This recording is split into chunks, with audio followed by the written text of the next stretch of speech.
Nice to meet you. How are you? Test. Oh, I'm yeah, a little closer. I'm gonna do it from back here. Test, test, test. Stacy, Joy. It's a better distance Yeah. for somebody working at a computer. I'm good here. Okay, let's stop that. You're not getting this one unless it's on. Okay. About the wireless. Beth. That was pretty close to the speed of it. I think we're all set. You're now recording? Yeah. Okay. Welcome, everyone. I'm not gonna use a mic, it's just be a short little speech. I don't have one of those unfolding sheets. This is the Great Brook River Study, Part 2. Last summer, these fine folks came and presented some information about what happened with the brook and why it did what it did. Since then, thanks to Michael and George, they've been continuing that process to get even more detail about the specifics of our brook and what damage it can do. So we thought, since the last time people seemed interested in knowing more, this would be a good time to bring that new information together. Let's see. We have, I guess I already said all that. Stacy Pomeroy, Evelyn Boardman, and our very own George Springston. Will be presenting Vermont Department of Education, Stacy and Evelyn. I mean conservation, did I say? Yeah. Okay. George is of course at Norwich. I want to thank George for helping get this organized. I want to thank Michael Billingsley, our EMD, who requested these studies and so that we can understand the brook better. The fire department and the FAST squad, who during that time of crisis last year were so helpful. Josh Pitts, of course, I want to thank. And Charlie Codville, who worked with George on the analysis of the debris that blocked our bridges and did so much damage. That's all I want to say. I'll give it to Stacy to start us off. Hey, good evening. Can folks hear me okay? Yeah.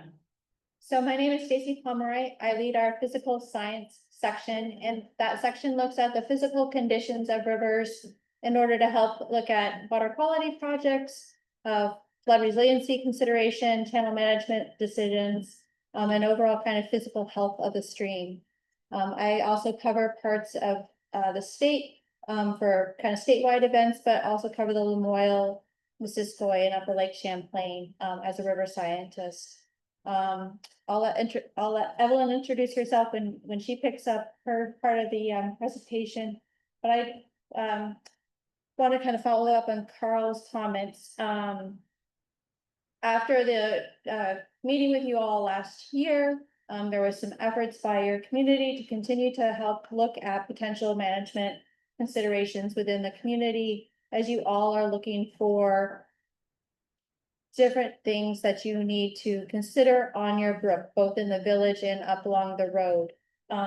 We have been working with the community for the last several months to develop some modeling that Evelyn will speak to. That's her area of expertise. So really what we wanted to do with the community is look at two areas that were requested for more assistance. Is the area of the village. The modeling that we have looked at is understanding some potential changes in the Mill Street and Brook Street Bridge. There has been some requests to understand, like, if we could dig the channel deeper or change it, what might that look like? So we looked at that scenario between the bridges. We also looked at the potential of creating a flood bench or floodplain area in the along the Brook Street Bridge, or also across from the area of Mill Street Bridge. There's the large old railroad abutment that takes up quite a bit of floodplain, so we did look at that. We found that does provide some benefits, but we're not going to explore that too much tonight because it's quite a big project and it would take some other things to happen as part of that, but we did look at that. And then we also touched base on some of the challenges with these mitigation strategies. So some pros and some cons and things for the community to continue to consider as you look at your options. We also looked to evaluate Brook Road. So we've looked from the confluence up to Gray Road. So kind of looking along Brook Road. And this was really an opportunity to help provide some more information to the community as they work with the Federal Highway Administration to understand what might be options on that road going forward. We looked at the changes in velocity, so how fast and powerful are the channel when we make different changes of the road and what might that lead to in the future? As well as trying to start thinking about what are the quantities of material and things that might be needed to repair that road and what might that look like for the community going forward. So these are some of the goals that we kind of set out and had worked with the community on to explore in this initial phase of modeling. There is additional modeling work and engineering work that the community has funding for through their hazard mitigation funds, and that will pick up later this fall to move forward with. But this was an initial start of modeling to help get at some of those first questions and things for the community to look at. I'm going to turn this over to Evelyn, and she's going to move through some of those modeling scenarios. Hello, thanks for coming out. I'm Evelyn Boardman. I'm a river scientist for the Winooski River Basin in the Middle Connecticut, and the Winooski, of course, is Plainfield. I have a background in hydraulic modeling, and so I'll show you some of that work today.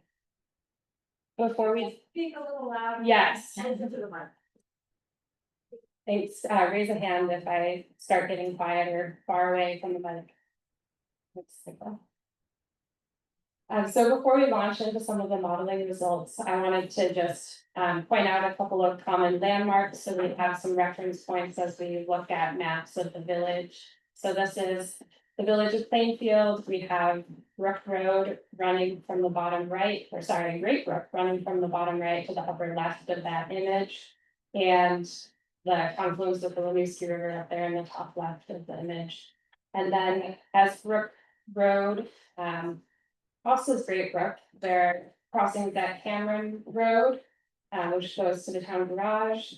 Downstream, there's the Brook Road Bridge near Creamery Street, and then the Mill Street Bridge near Hudson Avenue. And so this sort of rectangle of streets, Mill Street, Hudson Avenue, Creamery Street, and Brook Road Bridge was heavily damaged in July of 2024, and that's where some of our modeling focuses. I'll be referring back to those. In this sequence of images, we're looking at the Mill Street Bridge, and in the left hand, we're looking at the pre-flood image of the bridge in spring of 2023. In the middle image is the bridge when it was washed out right after the flood of July 2024. And then we have the image on the right with the temporary bridge that's in place now on the channel. And then if we look at some photographs of that bridge, we have the top left from a study that SLR did in 2015, showing the pre-flood bridge. In the center, we have the temporary bridge as it was first installed after the flooding to restore access. SLR Consulting did a study that showed that the bridge had about half of the capacity as that temporary bridge compared to the pre-flood bridge. And so there was some work done to raise that bridge up and to lower the channel underneath it to provide more capacity. And we'll look at how that compares in the modeling in a few slides. And then this sequence of images is of the Brook Road Bridge. And so on the left, we're looking at the pre-flood condition. I outlined the bridge in black so that you can locate it on these three images. In the center image is right after the flood. And if you look closely, you can see where some of the wood was stacked up on the opening of the bridge and on the left bank of the channel. That blocked the bridge, and so the channel jumped the bank and washed out the road off to the right. And when the repair was done in the right hand image, we're showing that that bridge is still there and it was still usable. And so that wood was pulled back and the channel was redirected through the opening and the road embankment was repaired. So the hydraulic modeling that I'll talk about is something we do on a computer. we put together a lot of pieces to recreate the landscape in the computer. And then route flows through that recreated landscape. And so some of the pieces that go into that are the terrain. And so that elevation that helps us understand where water moves and how. We also take into consideration what the land cover is, and so water moves faster over pavement, for example, where it's smooth versus a rough forested floodplain with a lot of vegetation, trees and shrubs. We also put the infrastructure into the model, so we have the bridge openings, we have buildings that the water might interact with, and so that helps us understand how the water moves and interacts with some of those features. And then finally, with that landscape, we're routing a flood flow through. In this case, we're looking at very large floods. Ones that we refer to as maybe the 100 or the 500-year flood. And that doesn't mean that they happen every 100 or 500 years, but that there's a low chance of them happening in any given year. And when we are looking at those floods, we're also looking at the water without any wood or sediment moving along with it. And so there are some things that happen during floods, depending on how much what wood and water gets mobilized during a flood and is moving with the water that we just can't quite predict. One of the other things that we can't predict with the model is exactly how banks may erode. But we can look at some of the speeds of the water, the areas that we know have soils that are loose and erodible, and predict that they might erode in flood. Now this slide has a lot of detail about the model, but the piece that I really wanted to highlight here is the table of flows from SOR's 2015 study of Mill Street and Brook Road bridges. And they looked at some of the large floods that had happened over the last 30 or so years.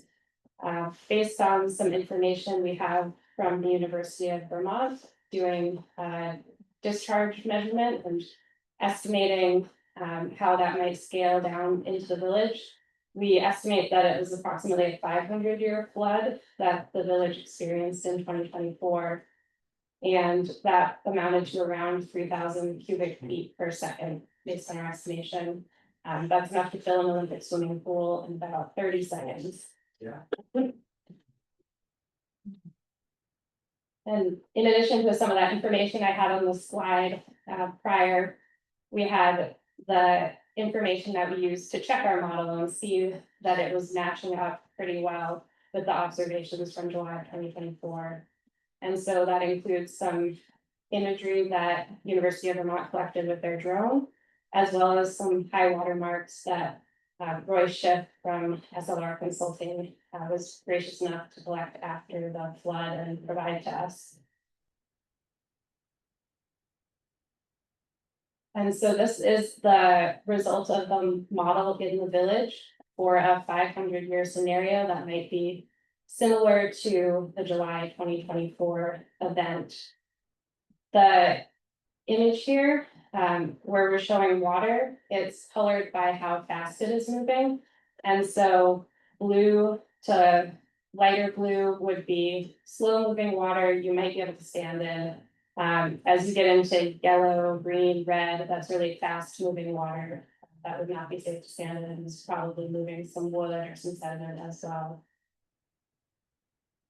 One of the things to highlight here is the constrictions on the channel that the Brook Road Bridge and Mill Street Bridge represent. And so what we're seeing in the model and with some of the scenarios that will follow are that these areas where the channel doesn't have enough capacity to carry the water are the areas where the water jumps out over the bank. In some of our discussions with community members, one of the things that they pointed out was that in this model scenario that I'm showing here, it seemed like down at Brook Road, there was more water jumping out on the left side of the channel than they had observed during the flood, and maybe a little less flow over on the right side near Queen Street. And so what we hypothesized there was that there were probably some effects of that wood that stacked up on the bridge that might have deflected more flow over toward Creamery Street. And so as best we could, we tested that out. With a model scenario where we put a wall of wood on the left side of the channel there. Near the Brook Road Bridge. You can see in the result that I'm showing that wood and it changes how the water moves in that area. And deflects more toward Creamery Street. So in either scenario, we do see that those Mill Street and Brook Road bridges are major constrictions that are affecting that flooding in the village. But we know that there are different effects of the wood that we can't always predict, that will modify how the water moves and when. And so in the next few slides, we'll kind of dig into those constrictions, the Mill Street Bridge and the Brook Road Bridge in a little more detail. One of the scenarios we looked at was the Mill Street temporary bridge that's in place now. And based on that modeling by SLR showing that that provides more capacity, we see that as well in this model. So on the left is the scenario showing the bridge as it was before the flood. We're routing a slightly smaller flow through here, the 100-year flow, which is still very large. And then on the right hand side, showing the Mill Street temporary bridge scenario. And so we can see by comparing these two images that there is less flooding over the banks in this model that does not have extra wood reducing the capacity of the bridge. That could happen during future flood events. We also can see how, and we'll see this in some of the future slides, the velocity, that red color, is more prevalent through the channel. The water moves faster when it's not backed up against the bridges. And so Stacy showed at the beginning of this presentation a series of scenarios that we looked at. And one of the points that I really want to underscore here is that the decision to repair or remove a road or to accept a buyout or not is really a community and a personal decision. We were trying to look at the effects of these bridges down in the village. And so this is one scenario that we landed on to show some of those effects, but there are a lot of different alternatives and configurations to provide that extra space in the channel. So this scenario is showing that larger structure at Mill Street, and it's showing the Brook Road Bridge removed with some floodplain created at that crossing. And what we see when we put that in the model, comparing the large 500-year on the left to the modeled scenario with more space at those crossings on the right, is the overbank flooding being greatly reduced through the village. And so our takeaway from this is that it kind of confirms that those crossings are major constrictions on the channel that are driving a lot of the flooding and the damage. But there are still, of course, those other aspects we talked about, like sediment and wood. The other scenario that Stacy mentioned was looking at a channel digging scenario. And so we modeled lowering the channel bed by about 2 feet through the village, around a half a mile. And that takes it back to a similar elevation to where it was in 2014. What we're seeing by comparing these two images with the 100-year flood is that there's some slightly reduced flooding over the bank. A lot of that is likely because there's more capacity at that Brook Road Bridge when the channel bed is lowered through there.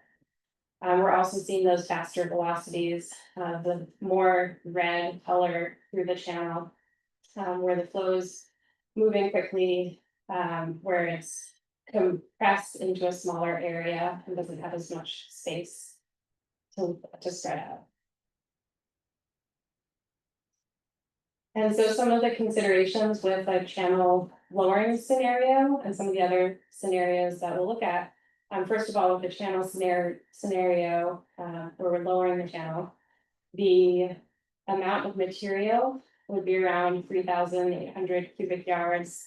It's around 200 to 300 of your standard size dump truck. And that would cost around $155,000 roughly. There could always be unforeseen costs with invasives or other aspects of the work.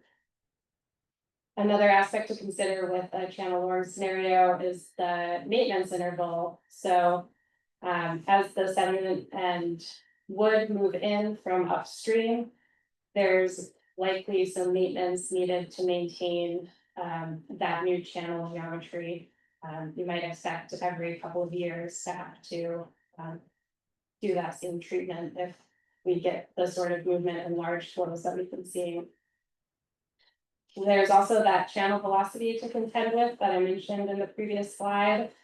Based on some of the velocities that we're seeing, 15 to 18 feet per second. We estimate that the rock size needed to withstand those velocities and protect some of the road or home infrastructure in the village would be around a 4.5 foot diameter boulder. And Stacy graciously posed with a 4.5 foot diameter boulder a couple weeks ago in this image. So we can kind of see her scale next to that rock. With another large riprap stone near her feet, that would be kind of more traditional for some pretty heavy duty riprap banks. And then there's that other aspect that I mentioned of the sediment and wood that could move during the floods. And so we're showing that benefit in terms of reduced flooding. But the one thing I mentioned earlier that the model can't predict is how that wood and sediment moves during the flood. And it's possible that the sediment could fill back in the channel that was dug out during the flood. And some of those benefits might not be realized during an event. And so with the slide, I'm transitioning upstream a bit. We looked at, yeah, I could take the question. Could you describe what that bench is, how that is shaped? The flood bench. Yeah. Yeah, so a flood bench, usually you'll have your river channel, your kind of bankable geometry. And then at a bankful level, so maybe the kind of storm you would see every couple of years, there would be a floodplain, usually just an open area with trees and grass that would take some of that overflow and slow it down. I don't know, Stacey, if you have anything to add there. No, I think you have it. We can follow up with some additional kind of questions. Yeah, let's circle back at the end to that question. Good one. So looking up at the upstream area, we looked from Cameron Road up to around Gray Road at some of the sections of road that are still washed out. And I've got this pink arrow in these slides and in the following slides, so we can kind of focus in on this one area as an example. So in the left-hand image, we're showing that post-July condition where the road is washed out where that pink arrow is. And the channel has developed some bends or meanders through the valley. And the scenario that we modeled here on the right is putting the road back with the road embankment. And what we're seeing when we're comparing those two left and right images is how the valley width gets reduced. And as there's less room for that flow to spread out, we can see the fast moving water, those reds and dark reds at that location with the narrow valley. And we can also see with those moving flow arrows how the direction of the flow changes. So it's not going around the bend anymore. It's kind of going straight ahead, deflecting off of the embankment. And so this is that same image, same spot with the pink arrow, looking at just the image without the model results.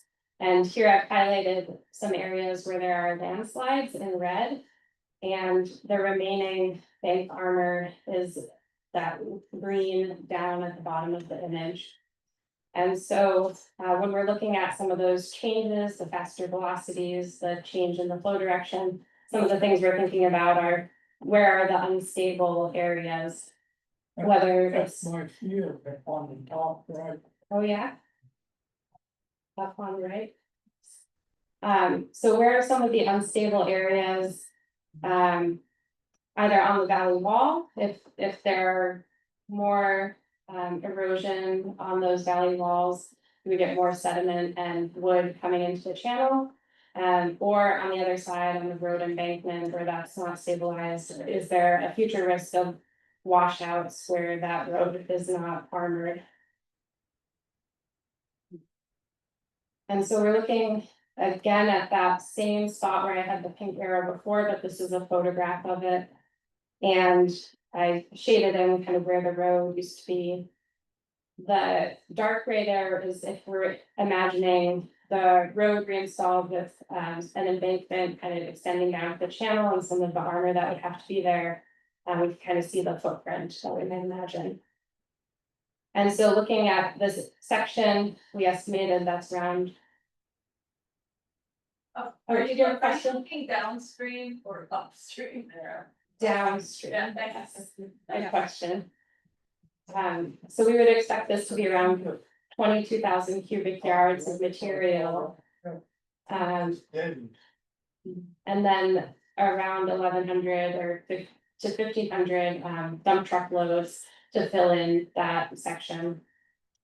So based on some numbers we have for cubic yards of material, that's around $800,000 just of the material to fill in that section, not including a lot of the construction costs associated with that installation.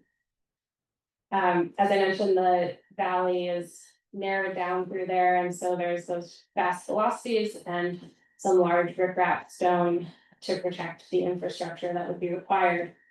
There's also some logistical challenges to moving those large stones and a lot of them. So just based on the truck size and some of the weight limits with roads. And to close it off, so we just talked about some of the ways that the channel is moving and some of the risks to the road and the valley walls associated with them.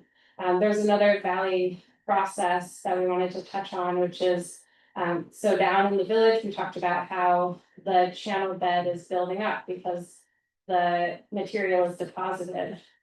Upstream of Cameron Road, we're seeing areas where the channel is cutting down. And so we call this incision, where the channel is cutting down.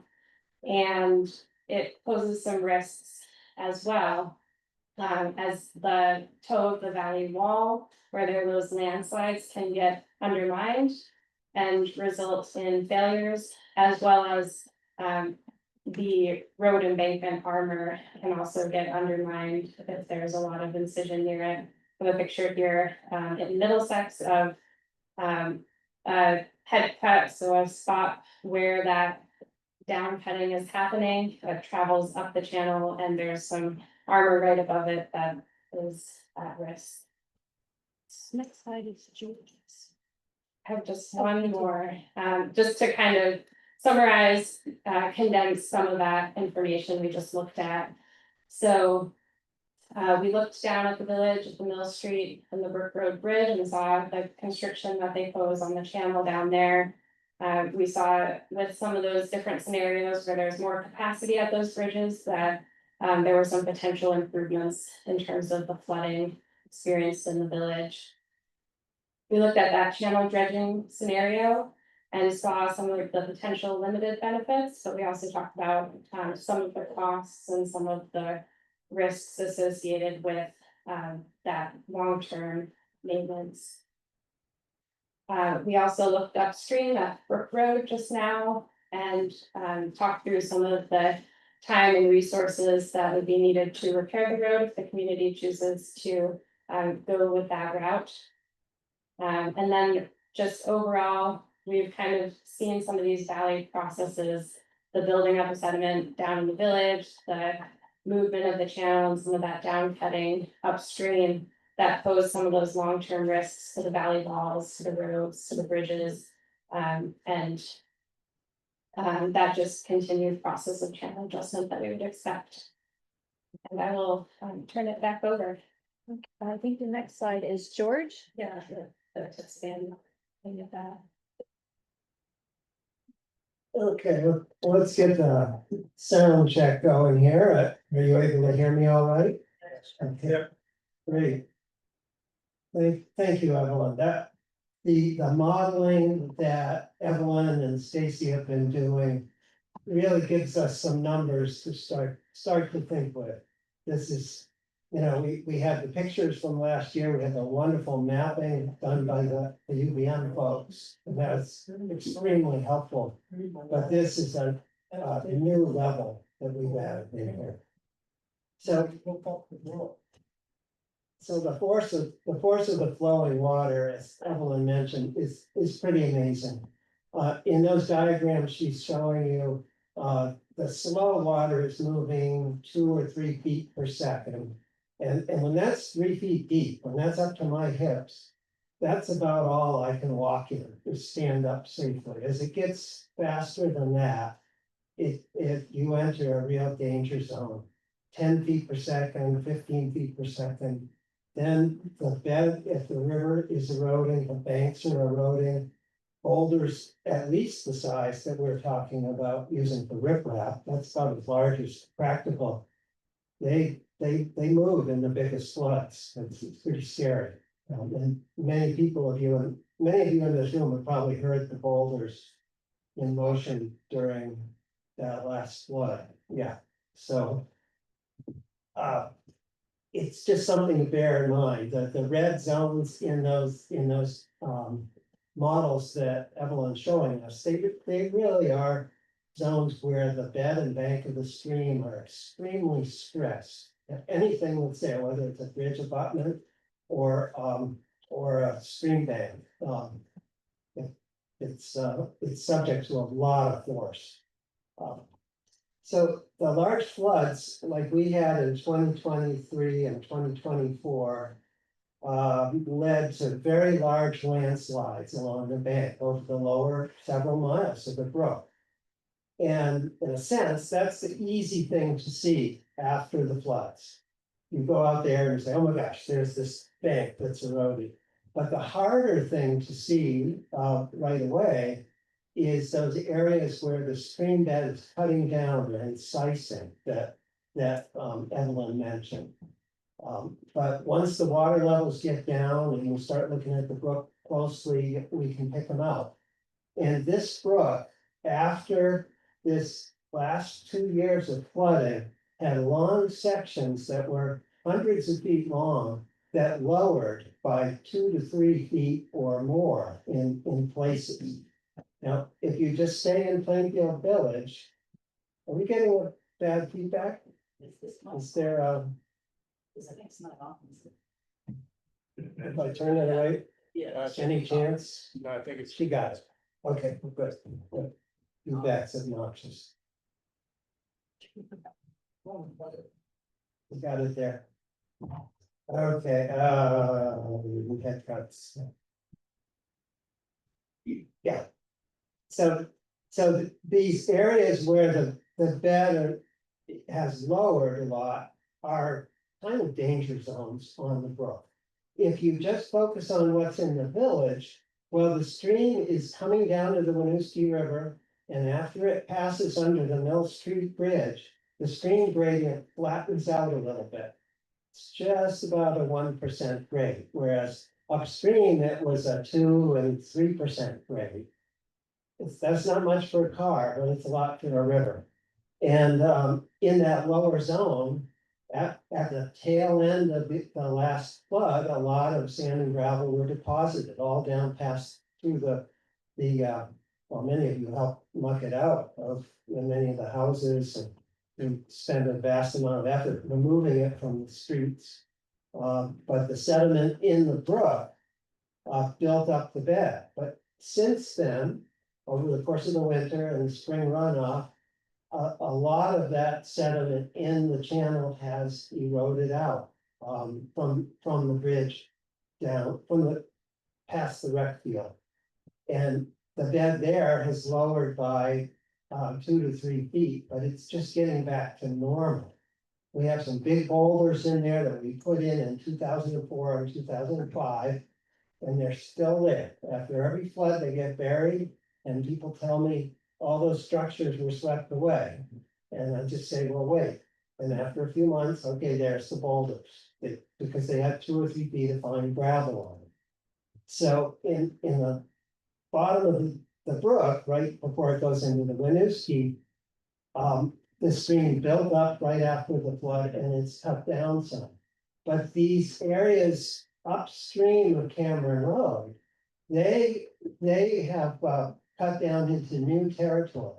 Sediment's been exposed that, based on the type of glacial deposits it is and the way it looks, it hasn't been seen the light of day in tens of thousands of years. So this slide here shows one of these areas where this has happened. I'm standing on Cameron Road on my way up to the town garage and looking upstream. Brook Road is over on the right. And just out of the picture up past there, you'll come to the intersection with Upper Road and go off to the right. So Great Brook in the last 2 floods cut the corner. It used to be, let's see, by any chance I have a mouse? Yeah. Maybe you can see the mouse moving around here. Okay, here's Great Brook, the way it flows now, coming down through. They're a lot closer to Brook Road than it used to be.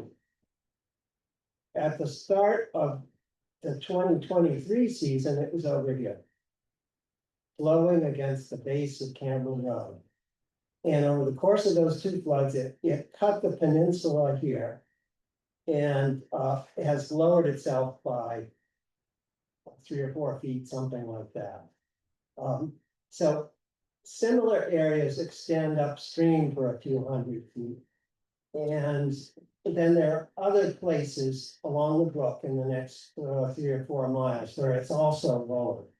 And the reason I make a big deal about those is because every time that happens at the base of a landslide, at one of our eroding banks, that means that bank is a few feet higher. And it was already unstable.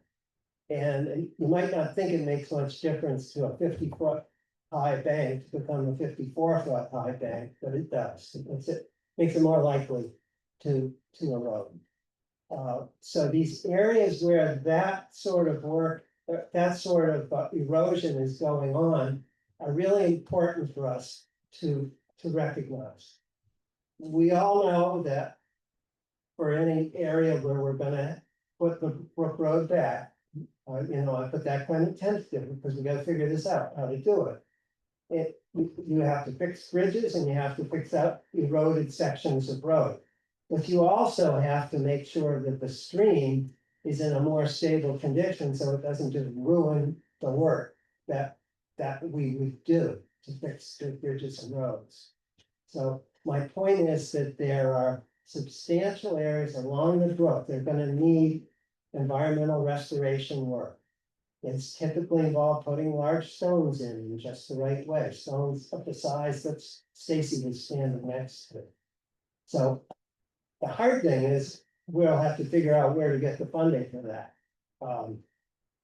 Hopefully, there are sources, but it's not a broken bridge, it's not a washed out road, and so the bureaucracy may make that hard, but we have to consider that. We can't forget about getting the stream in a somewhat more stable state, so that we don't lose whatever investments we put into the brook.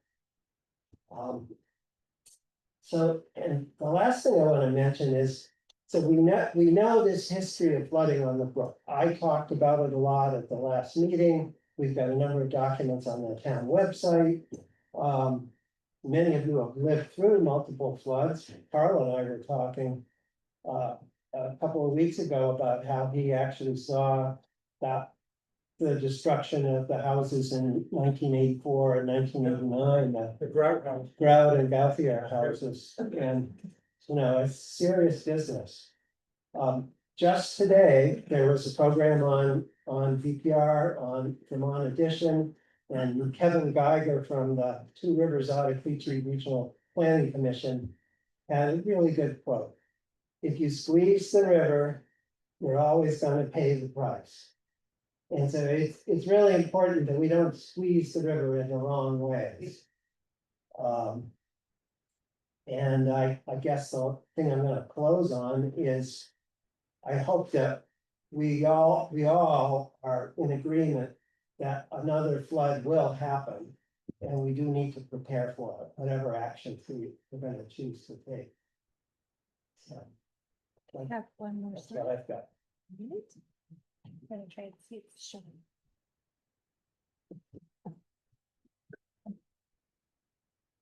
Okay.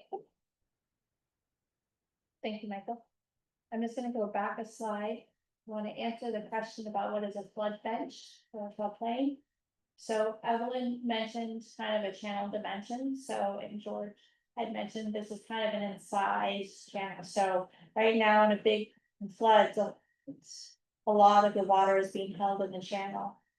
We can see this area over here is kind of flat, like a floodplain, but it's not able to get up far onto there unless it's a big flood.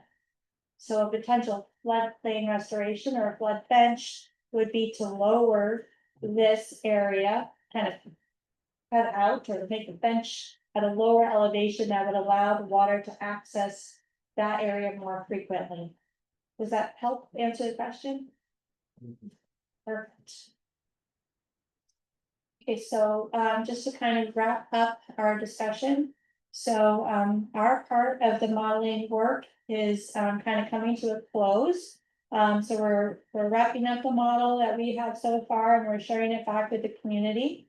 There is some work that's happening, getting started. I guess it started last week or this month with contractors to look more in depth at the Mill Street and Brook Street bridges. So Evelyn's modeling work is being handed off to that consultant so they can pick up and see some of the scenarios and start kind of the discussion more broadly with what options, once we know what might be buyout locations, what might be options in this bridges, what are needs for those bridges in the community, and then what are some of the short and long-term costs and benefits that the community will work through on those types of alternatives. Along the Brook Road, there's a federal highway application that's due later this month. And we're hoping that the information can be used to support the application to federal highway to look at how the community would like to utilize the town. Is there considerations of repair, relocate, or decommissioning parts of it?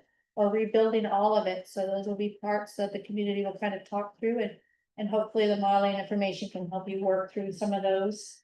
And then more detailed engineering will begin this fall, again, to help support the road reconstruction. And efforts in the village around the bridge and other management decisions, so. From our standpoint, what we hope to provide tonight is some opportunities for some questions and answers. Well, attempts at answers for what we can, and just to make you aware of that this process is happening and how it will tie into next steps that the community will continue with the funding that they have for more engineering and modeling, but. So I'll stop there. We have a question. Yes.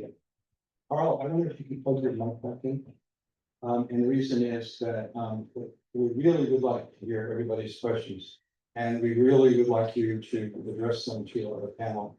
And so I'll hand this mic to you if you want to speak. And Carl, if you just kind of keep track of who's next. Yeah, sure, I'll do that. So, Yes, please say your name when you're speaking. Okay, it's Michael Burnham. I want to know if we decide to either abandon or relocate the stretch between Cameron Road and Gray Road. What becomes of the brook itself? Do we let it be wild and do what it's going to do, or do we also have to do some ecological restoration there if the money is there? We'll do that. Sure. I can just start with that. Okay. So in general, the tributary, were we to kind of give it its the space or try not for the road. Would begin to restore itself. One benefit to the stream is that there is good wood load to it. I recognize for the community that does not sound like a good thing. But from the stream standpoint, that wood ends up helping create stability in the bed. It creates features that trap sediment in the system itself. It also helps kind of create habitat and other features. So it would be good to kind of balance out. The other aspect of that we saw in Evelyn's model was when we squeeze the valley again by putting the road back in, the velocities pick up. And that means we'll trigger more features of landslide and material coming through that might be harder for the stream to like move and shuffle through. Whereas if the road, if the stream has the space, then it also creates more floodplain upstream, so. If I go back the slide. These type of areas over time could create access to more water, space, so water to spread out further up in the system versus down in the valley. Or they become areas where there could be active restoration, so purposely lowering those locations, to provide floodplain access. In general, we wouldn't necessarily have to go back and do the ecological restoration, it would happen else. If I could follow up on. Louis was here first, if we get. Can I follow up on that last question? Certainly. I think, given that the village is sitting at the bottom of the watershed. I think there would be restoration work that we would need in that section on the brook. However, I think could be a lot more limited and a lot less expensive than if we made the choice of putting back the road just the way it was and rebuilding the bridges just the way they were, but bigger. There would be a lot more restoration work needed to have any hopes of keeping the whole system in place. And it would be less likely to work. So I think it would be a much lesser amount of restoration work. But money would be still needed to be expended in order to help the brook move forward towards stability. Louis Scott. I was thinking about the two holes just below my house where Honey Gray's trail, they call trail is trail. And is there any consideration to maybe lower the road there and still they would be pretty high, as, you know, just take down half of it from, say, the sand pit up through to the last house on the road. Is it further downstream? This is a little upstream. Let's see that. I think this image here shows Ernie Gray's house right here. And there's the bridge just above Fowl Pit, the shattered bridge there. Here's the first washout. There's Ernie's place. Here's the next washout. And you're just up here, right? Yes. So the next at the bottom right here. The folks online couldn't hear your question. Could you repeat it? I'm wondering if the road could be lowered as partial fill in the two holes halfway up the Brook Road. I'm guessing it probably could be done. I don't know if it makes the situation as far as crowding the brook any better, but it could be lowered, yeah. And we're talking about over $750,000 to truck in the fill that's needed for that. And if we have half of that sitting right there on the road, why couldn't we just push that into the hole? So, I think those will be the kind of questions that the additional engineering would be able to help answer. So understanding what slopes you come in and out of those holes, because those are really deep holes. So I think there'd be transition points and some of those connections, that will be looked at in more detail, in order to see, but that is a good recommendation. I mean, depending on grid height and how they could come in and go out, you may be able to save on materials. or heights and those things, so, Materials, but it's trucking as well. oh, yes, yeah. The trucking Yeah. is huge. Right, I know it, some of it just becomes like, what are slopes that vehicles can go in and out of? For like emergency vehicles and things, so I think. Those would be the type of things that, future that engineering that would happen this fall would be able to help answer more. But I have to jump in on this. Some more, new idea, just thinking about it. If that idea, that, procedure was done and it still crowded the brook just as much as the complete refill, it would have the same bad impact, so. We'd have to look at the hydraulic response of the river on that, see. I believe that trail that caught crossways in the brook that washed out. And then there was a 70. Don't be hearing what he's saying. Yeah, Yeah, that's a good comment, what, There's a 70-foot trail that went down through there and from its original location to where that big washout is, it's maybe 150 feet. The brook is going to the left and it washed out to the right. That tells me on both sides of Granny's place. That tells me that that trailer got caught crosswise and the water had to go somewhere.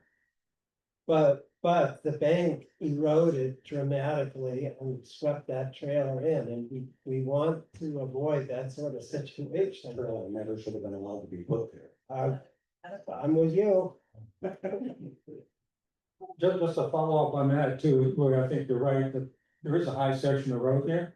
But the base of it would have to be large stones. If you just put sand there, it's just gonna wash away. So there would still be a significant effort there. I just got done digging my water line. Yeah, no. Okay.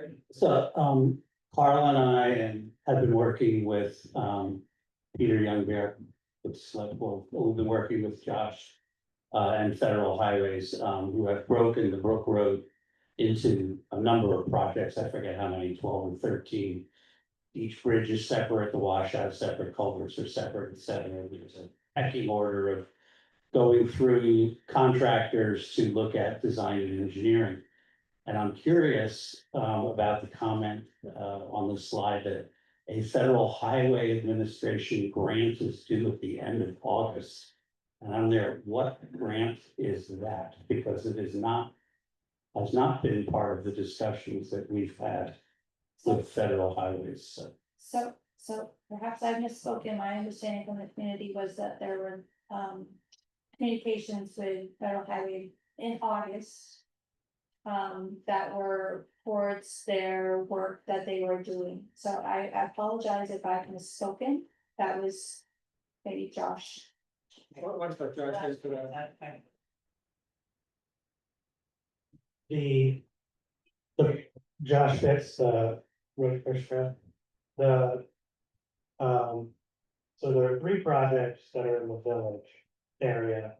And then there are 3 permanent projects. One is the washout from, that we're referring to. And then Bridge 23, which is the one, just downstream of that location. And then, so those are 2 projects. And then Bridge 24 is kind of lumped in with that washout for reasons that we don't need to get into. And then Bridge 12, which is, the second bridge after, Fowler Road going upstream. And then the 3 washout series past that before Gray Road, or that 3rd project in that middle part. There will be public information and feedback meetings likely in late August around those projects coming up. I'd like to add also, Paul, that there is a $220,000 grant that is coming into play through the state hazard mitigation program, which will be doing a hydrologic and hydraulic study of the Great Brook from bottom to top, including the engineering analysis of what impact it will have to build or not rebuild sections of the road. So that won't even be announced until the end of August, but it will potentially bring much more engineering expertise into play. Behind you there. Hi, Amos Suchum. Two questions. One, and I know these are significant kind of estimates in terms of, you know, number of loads and how much, 800,000, that type of thing. Did that include the parts that Josh was just talking about, further upstream, or was it just the part around the East Coast? That's just for the one hole where the pink arrow is. Okay. Which is like actually a couple of, I think, parts That's there, right? right, so this is what the hole looks like. Standing here. Looking this way. Yeah. Would you state your name again for the record, please? Amos Suchum. Thank you. And then, is it ever, just my naivete, like in the pinch points, the narrow parts, is it ever considered to remove, like, away from the roadside, steep pieces that widen the, is that part of, you know, engineering of the book, stream bed or whatever? That was not analyzed in the model work that we did. I think what these banks are typically very, very tall. And would be extensive work to remove, especially a well forested area. So we did not explore that. Paula? Paula Emery, hi Ellen. I just had to say that, he's okay. We're talking, this is about the brook, but we're talking about the road as well, so I have to go back to last year when we were hearing that the federal government was going to require that we rebuild the Brook Road. I'm seeing a head shaking no. Okay, lots has changed, I'll review minutes, if it's. Does it matter? In this conversation? Do you want to answer that? No. I guess. Yeah. Josh, you better answer what I say. I was shaking my head. Karen Hatcher, am I up? It's up. Talk right to it. That's not, I'm on now. Karen Hatcher, Town Grants Administrator. Well, we've learned a lot in a year. And, the process that Josh referenced with all of the different projects along the Brook Road. Is gonna take us through the looking at, you know, each one of those projects and what the possibilities are. And what it costs for each of those possibilities. So no one is requiring us to put the road back. At this point, Federal Highway, is not saying to us it must be maintained as a connector road. None of that is required at this point. We're gonna work through the process. And we will get to a point where we will know, yes, it can continue to be, or no, some other road will perhaps be put forward as the connector. But that's not the thing that's driving this at all. It's really what we've understood about the process is we have to take it step by step.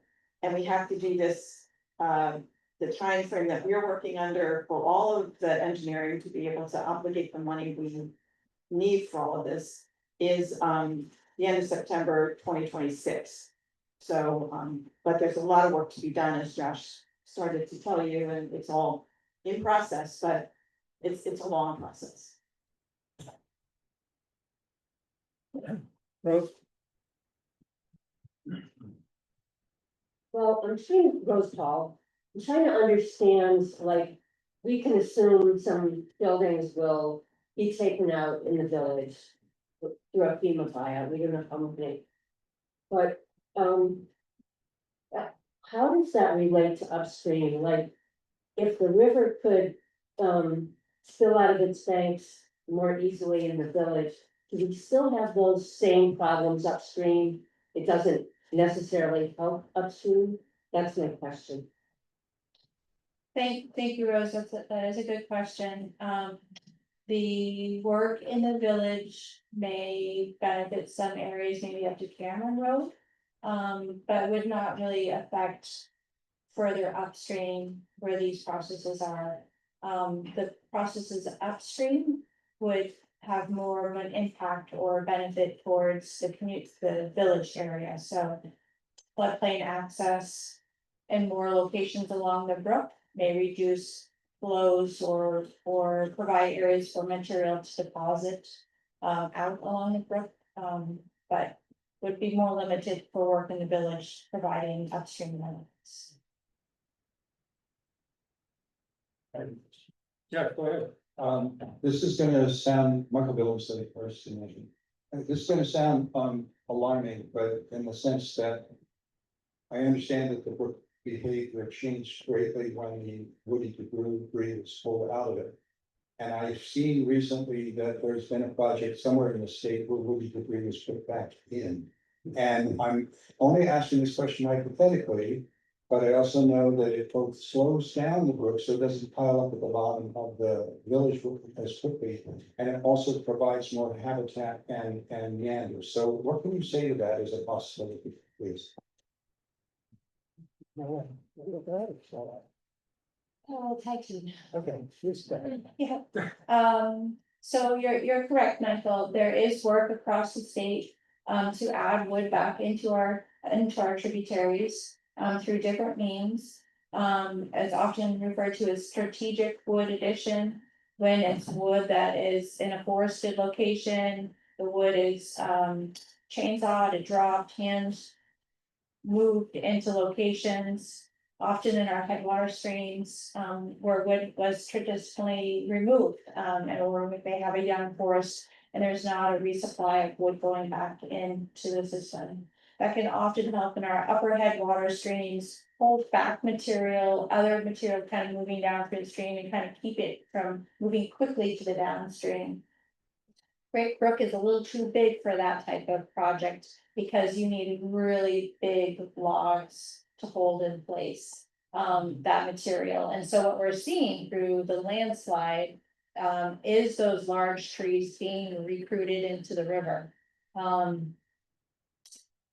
The work, there are locations, so for instance, for bank stabilization. Where on big streams, they're used what are called engineered debris jams. So where we're intentionally using wood as a stabilization factor. And there may be those type of locations as the system was looked at.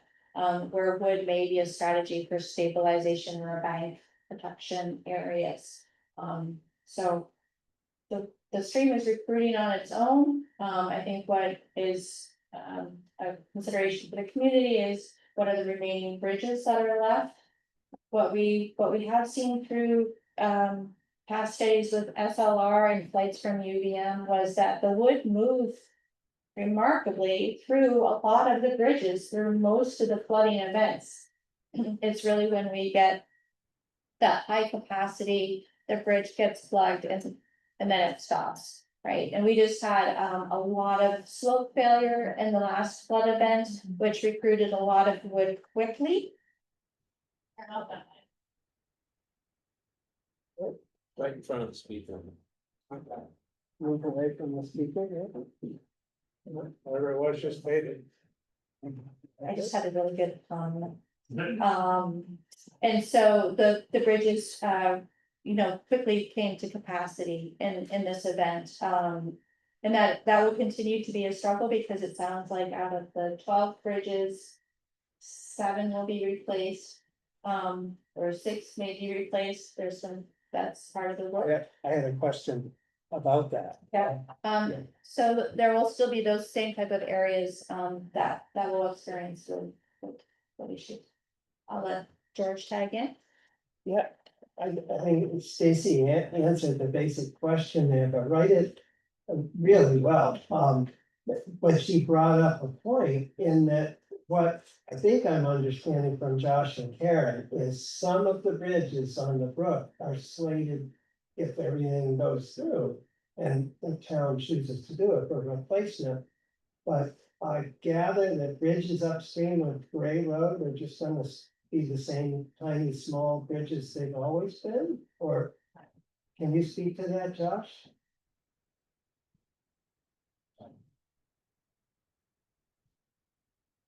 So the process and applying to get permanent projects to replace those bridges. Federal Highway deemed them not damaged enough to be replaced with a permanent replacement in the disaster. So we'll have to pursue other avenues to get funding. There are grants and other funding sources that we can look to, but in the emergency repair process, nothing above Gray Road was approved as a permanent project. They didn't want to approve Bridge 24, which if you go to the bottom of Fowler Road and turn left, that is the first bridge you'll arrive at. They did not approve that one for permanent replacement. They said, oh, you can just, we'll include it with this and it's good for repair, but I've been fighting with them and I'm going to continue fighting with them about it until I expire from exhaustion. Well, thank you for fighting on that. That's really important. So the fact that some of the bridges are gonna stay just the way they are. If you venture out down Gray Road and go up Brook Road upstream from there. Then drive those bridges, or you remember them.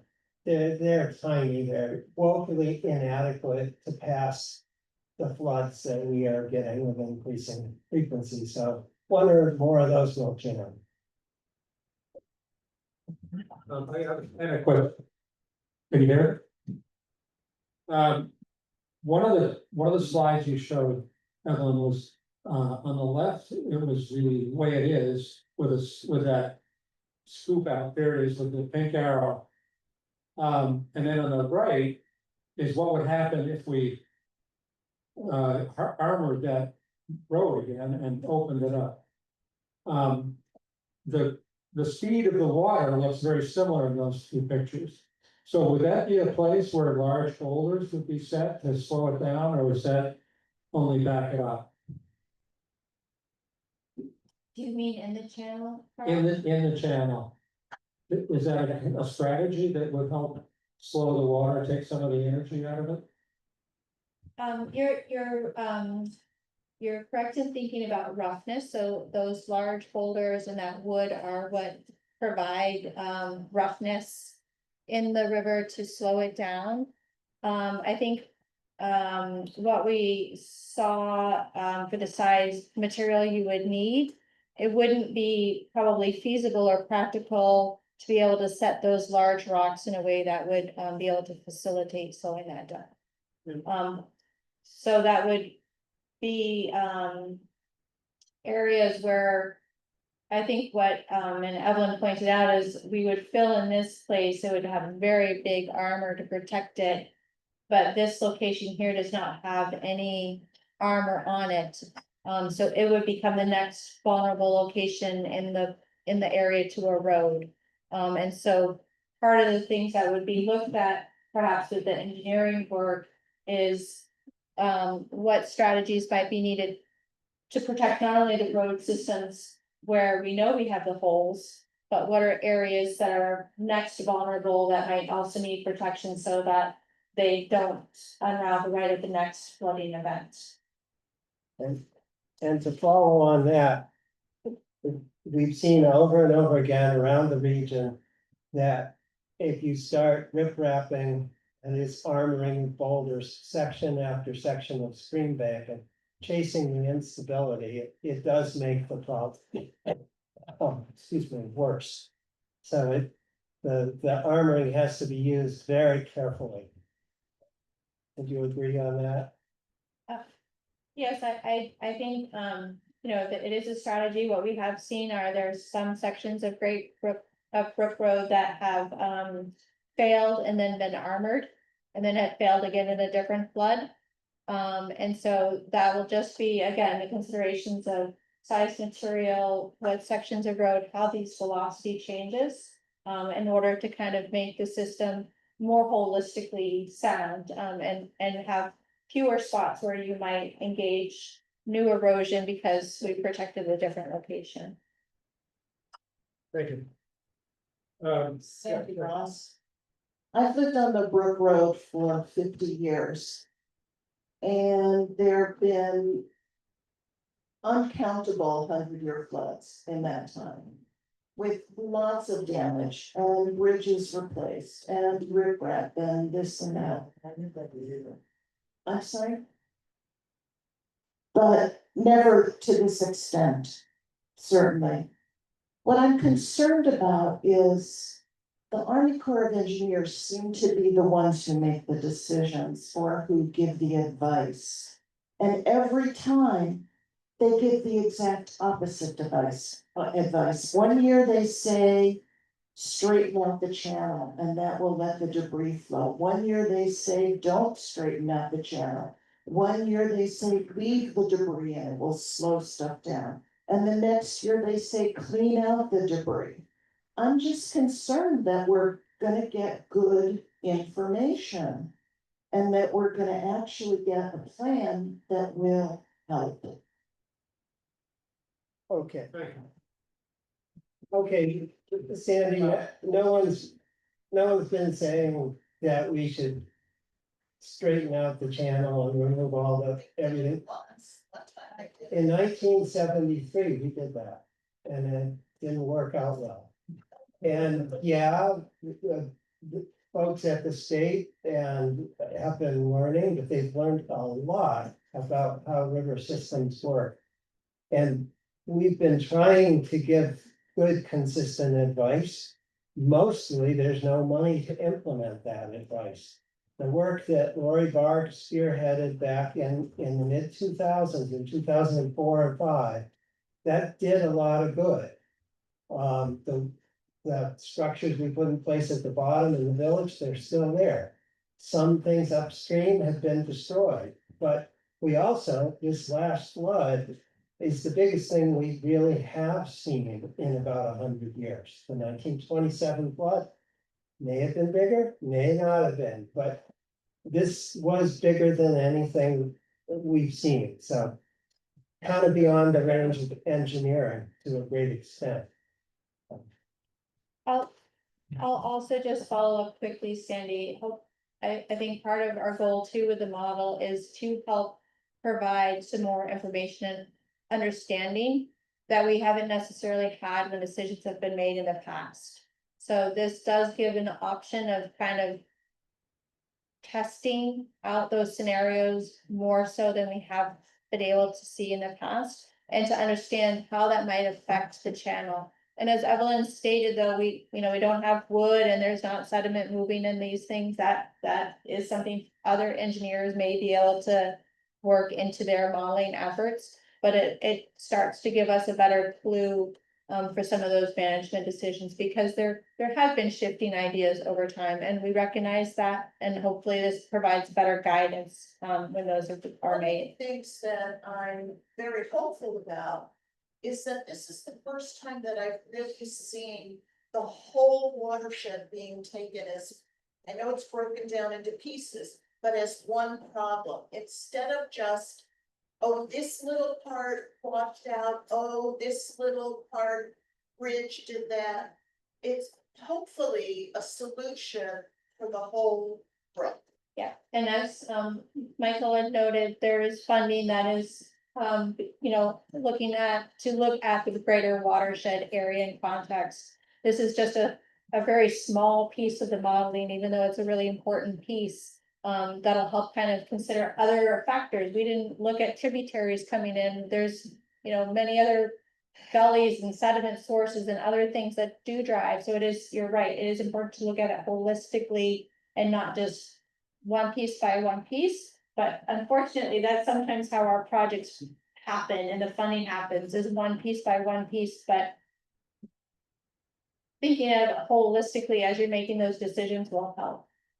Karen? Yeah, Karen. If I could just finish up, I have a little more on this too. I really want to. Okay, to follow up on Stacy. it's true that the highway projects tend to be piece by piece, but you gotta remember, we've been working since 1997. And have done probably the finest series of town-funded studies in the state of a water body. And we've gathered a huge amount of information. And we have been trying to look at this as a whole. And it's a continuing problem. Here we are in 2025, but we're getting better.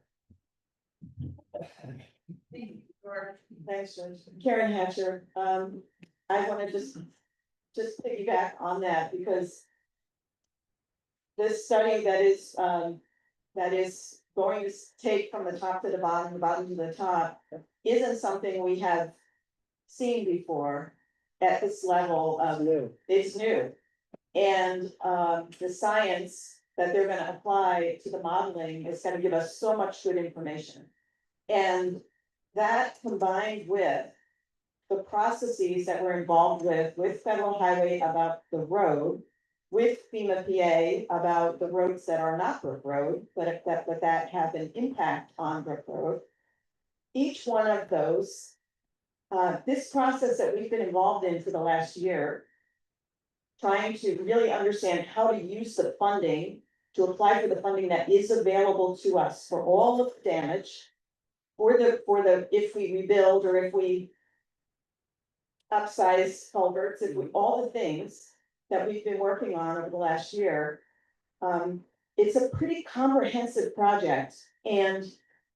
And I don't think any of us are looking at it like, we're gonna just do this one little fix, because everyone who's involved recognizes that we are in a different world. And that we have to look at this holistically, like, how are we gonna go forward as a community? And make sure we don't get to a point where we have 28 buyouts in the, you know. It's just amazing, so there are a lot of pieces. But it is a problem that's being worked on as a whole. And I will say that all the folks that we are dealing with at the state and regionally. Understand that this has to be a watershed solution. It's happening all over the state.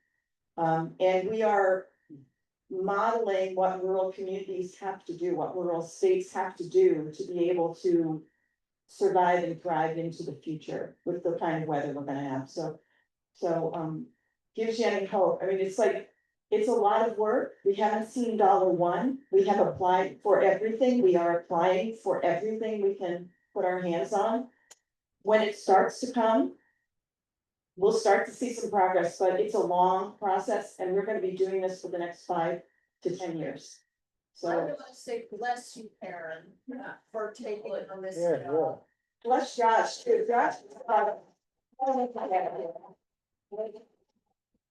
it's a whole group of us and George and Michael and, you know, everybody playing their role and we'll just keep going and. You'll get there, but this work is an important beginning and it can start to show you, and start to get folks to understand the complexity of what we're really facing as a community and piece by piece, we'll make those decisions together. Thanks. And if I could just quickly append something to that, is that this is an amazing study, and everything beyond it is an amazing study, all very unprecedented. And added to that is the fact that yesterday I was informed that UVM engineering students have volunteered as a team to do a capstone project examining the upper part of Brook Road where it's adjacent, upper part of the brook where it's adjacent to Borough Road. So that's yet another team that will be integrated with the larger team. So we're really drawing in a lot of expertise. There are a lot of people who want to help us. Follow up behind you. Feels like we're in the wrap mode of this meeting, but I actually, you moved to this. And before Sandy spoke, you were talking about armored bank that fails. And then, so if you armor a bank and then there's a big flood and the armor fails. Does the failed armor become a problem downstream or is it just a part of the river? Or is there really no answer to that? In most instances, the rock just becomes part of the river system. it's usually big enough that it's not likely to be what ends up in town. But it will kind of move down through the system. And it's not necessarily a problem, the Great Brook could use more big boulders sitting in its bed than it has, so. I've got some.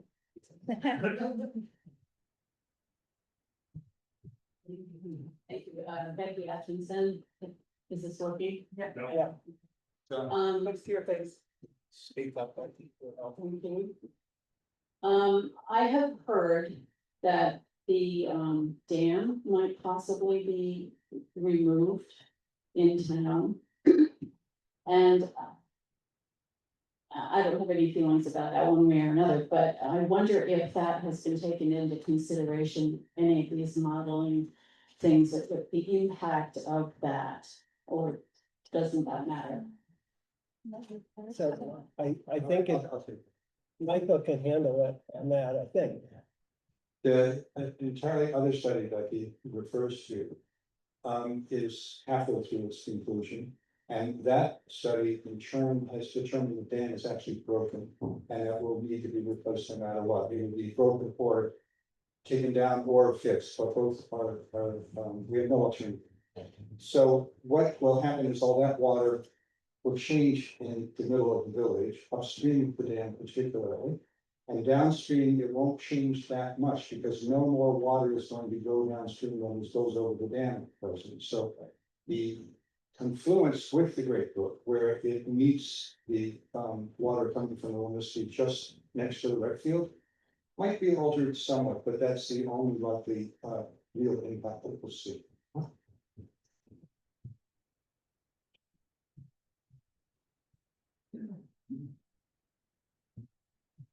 Well, we got one question in the back.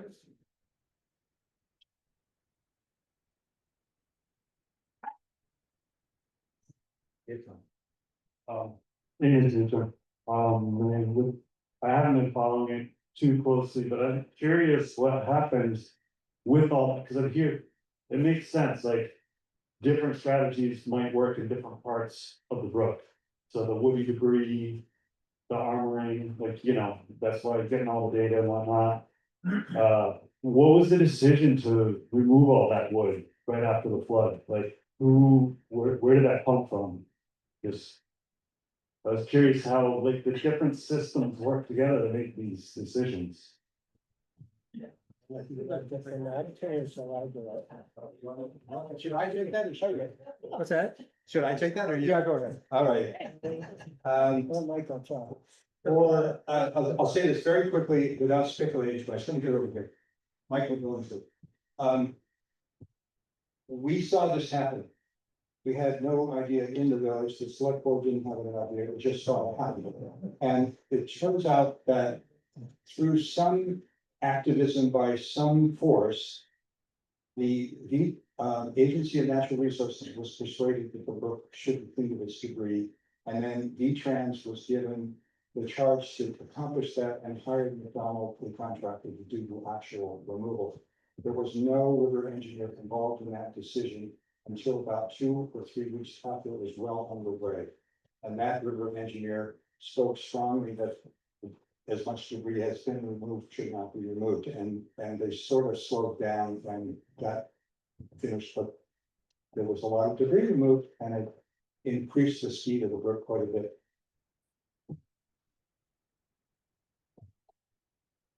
And I'd like to add to that, they had all this heavy equipment up by Gray Road and, downstream of there. They had a bulldozer, they had a bunch of excavators, they had all kinds of heavy equipment. Did they fix the road while they were there? Maybe it would have been a little bit nice to have. But instead, they have to only do what they were set out to do and left.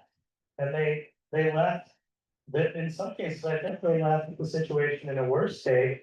How are we supposed to go in there and build a road when they're tearing up what's left of the road to remove woody debris without any engineering? If any of these people in this, if all the people in this room, like called the governor's office and said, what are we gonna get back from you, state of Vermont, like, for delaying and hindering and obfuscating for so long with this process. Like, we would have been in a much better position had they simply just not come. And then we could have applied more energy and attention to that area, but instead. They're doing work in that location, but did nothing for us. At all. And. That is unbelievable. On the other hand. On the other hand, there are departments of the state that have been immensely helpful. So I don't want it to be that we're trash talking the state. There were a lot of things that happened right after the flood that were questionable. However, the kind of support that we've gotten from the recovery office and other departments, we could not be doing the kind of work we're doing on applying for grants without them. So I just want to say there's a balance. It's not perfect. It's not perfect at all. And I don't think anybody, we were living in the governor got calls, something happened and people got deployed. We did complain about it and they won't do that again, but I don't think, well, they don't complain again, but I just wanna say there's a balance here and there's a lot of good and there's a lot of like not so good, so I just wanna balance, Josh.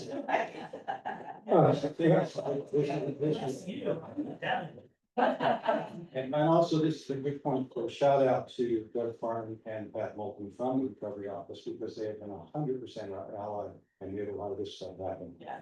I want to call on Dawn, who's online. Dawn, are you, can you Yeah. talk? Yeah, hi, this is Dawn Fancher. I just had a clarifying question from way back in the beginning of the presentation when you were looking at the village. And there, and I'm just not sure if I remember correctly, when you were like looking at, there was a comparison between oh yeah, that's exactly what my question was, with the comparison with the Brook Road Bridge in the village, versus having it there versus removing it and with the buyouts and the flood bench. And I see that the slide you have up now, it was a comparison of a so-called 500-year flood. And I thought the slide that showed like leaving the bridge and just digging the channel out more was a 100-year flood. And yeah, so I love these. These are so good. These are so, thank you for this information. This is so good. But like, just thinking when it comes time for the town to talk about what we want to do about that bridge, that like either seeing 500 next to 500 or 100 next to 100 would be good for helping people make decisions, or, there. So we could like look at the two different options, like comparing apples to apples. Thank you. That's all. Thank you, Don. I can tell you that whatever we do, we're gonna be talking to the public about it. So, we just have to wait for that process. Peter, did you have something? Yep.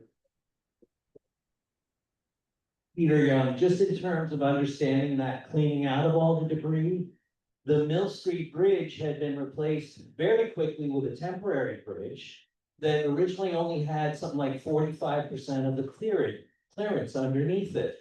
So those of us who live near that bridge were freaking out that if we get another flood and debris comes down, it's not going to take much debris to block that bridge and give us another flood.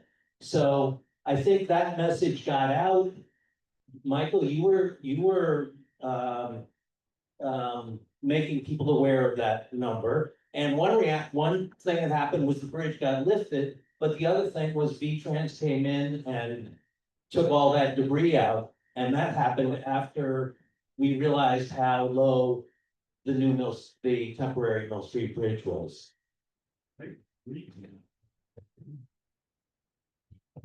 Well, we're at 7:30. Did you have another comment? Yeah, I just wanted to say that the bridge was raised in November. The removal of the debris was in August. It was, but after the temporary bridge went in. The temporary bridge went in. And before it was raised. I get your point, yeah. And before it was raised. It was at very high risk of getting blocked up again. Absolutely. Okay, one more question and we're gonna wind it up.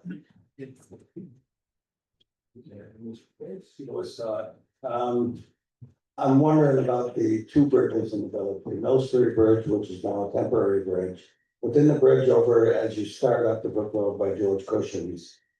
I mean, why did we need that bridge? Why do we need that bridge? You would have people that would have less than a quarter of a mile detour. Where the people on the Brook Road, and I speak for everybody on the Brook Road, we have a 4.5 mile trek that we have to make to get home. I don't understand why we would put the time and effort and money into a bridge in front of George Cushing. Send it to Josh.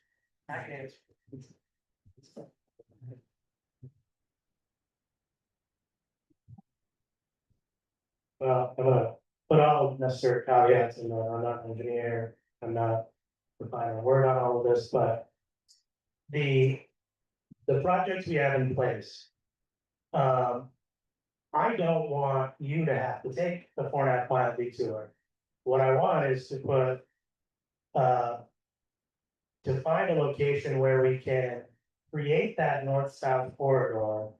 To facilitate fast transit between, the southern part of the town and the village.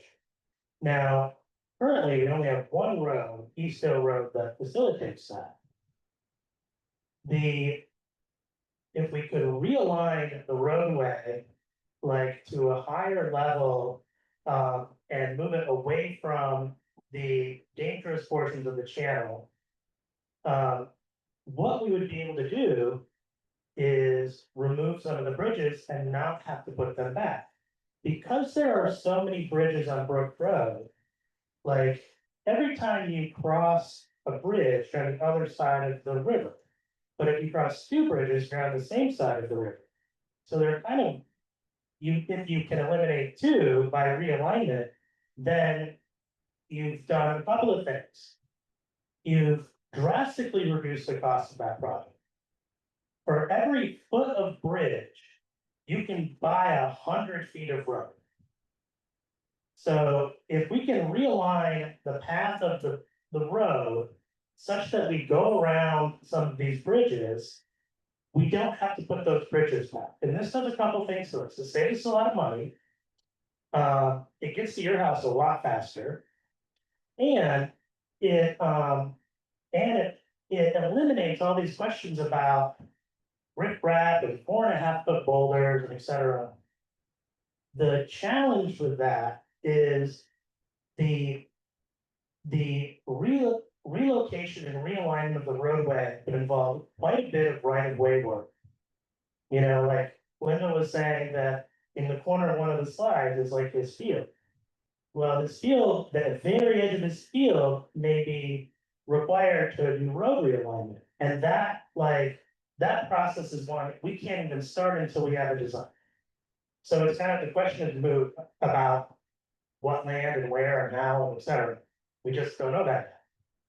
But replacing like Bridge 23, Bridge 24, Bridge 12, like the three main bridges on that middle part of Brook Road, each of those bridges are easily a $5 million project. We can realign the road and pay everybody for their land for way less than $15 million. You get a faster path back to the village. Now, when you get to that point in the village, what you end up having to do is if you don't put in Bridge 21 next to George Cushing's house, is you are directing all of that traffic. You and everybody who lives up in that area that wants to drive this like fresh, new, very nice road that is much cheaper than the bridges. They all are gonna go down, and then if we don't have Bridge 21, all of that traffic is gonna get directed down Creamery Street and down Main Street. And there's a distinct difference we have to keep in mind between the function of a street and the function of a road. A road is about fast travel, moving people, economics, and social power quickly through a distance. A street is a social location where people like wave to their neighbors on the way to work. Like where I can yell across the street to Stan and to Rose and say, oh, hey, can you get the blah, blah, blah? Like, and, you know, that's what a street is for. If we make our streets be roads, we're actually like potentially damaging a lot of the social fabric of what makes that area pleasant to live in. And we can afford to put that bridge in because we can cut out at least 3 others. And, you know, in terms of like what we're able to do in these parts of in the far flung future, like in 10 years, in the very upper part of Brook Road, there's potential to go around an even number of bridges up there as well.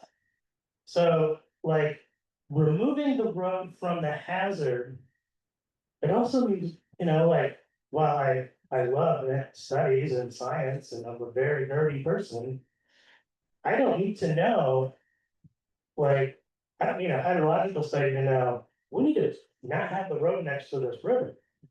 Get it over here. And, you know, and it both saves money, improves like our economics and, you know, and can create opportunities along that path for further like, you know, home construction, economic development in those locations. This is like, you know, a very long-term vision, but say if we lost East Hill Road right now, like, I have a project, I have to replace a culvert on East Hill Road. It's been waiting. If I have to close East Hill Road down for a whole day, how will you get to this meeting from your house? You're gonna drive to Orange, maybe? Yeah, I'll see you in an hour, like. So the redundancy of systems too. In a roadway as a system, and you want to have loops because that creates the redundancy. Brook Road is our redundancy to East Hill and vice versa. And so it's very important that we maintain it as an asset. And if we loses its federal highway status, we will have to then do these repairs through FEMA. And let me tell you, that is a rough time. Yeah, Josh, we're gonna have a big discussion about Brook Road as we get more information. I wanna let these good folks get on the road, stick in the road, and everybody who came, thank you so much for being here, and, thanks a lot, Jeffries. Thank you very much, we appreciate it all. Thank you all. Good luck with your projects and work, and we continue to work with you as you have questions.